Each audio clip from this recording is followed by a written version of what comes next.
اعوذ باللہ من الشیطان الرجیم، بسم اللہ الرحمن الرحیم۔ ہمارے پیارے نبی محمد رسول اللہ صلی اللہ علیہ وآلہ وسلم اللہ تعالیٰ کا یہ فرمان حدیث قدسی بیان فرماتے ہیں کہ اللہ تعالیٰ نے نیکیوں اور برائیوں کو لکھ دیا ہے اور ان کو واضح کر دیا ہے، بس جو شخص کسی نیکی کا ارادہ کرتا ہے لیکن ابھی تک وہ اس نیکی کو نہیں کر سکا تو اس کے نام اعمال میں نیکی لکھ دی جاتی ہے۔ صرف نیک ارادہ کرنے پر اگر وہ نیکی کر لیتا ہے تو اس کے عمل نامے میں 10 نیکیوں سے لے کر 700 نیکیوں بلکہ اس سے زیادہ کئی گنا زیادہ ثواب لکھا جاتا ہے۔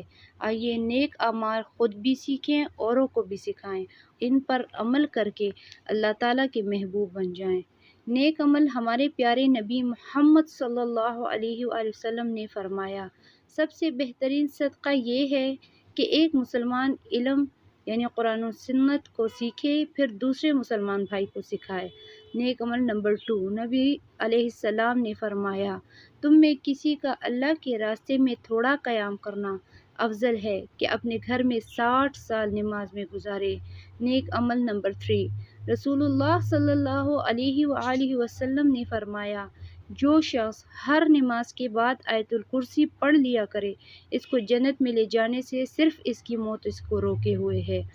نیک عمل نمبر 4، رسول اللہ صلی اللہ علیہ وآلہ وسلم نے فرمایا، جو مسلمان بھی بستر پر جا کر قرآن مجید کی کوئی بھی آسان سورت پڑھ لے، اللہ تعالیٰ اس کی حفاظت کے لیے ایک فرشتہ مقرر کر دیتے ہیں اور اس کے بیدار ہونے تک کوئی تکلیف دینے والی چیز اس کے نزدیک نہیں آتی۔ نیک عمل نمبر 5، جو شخص سچ بولتا ہے تو فرشتے اپنے رجسٹر میں اس کا نام صدیق لکھتے ہیں۔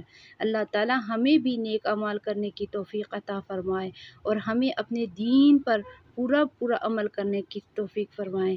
ہمیں ہمیشہ یہ دعا کرنی چاہیے، اللہم فقہنا فی الدین، آمین یا الہی آمین۔ صدق اللہ العلی العظیم۔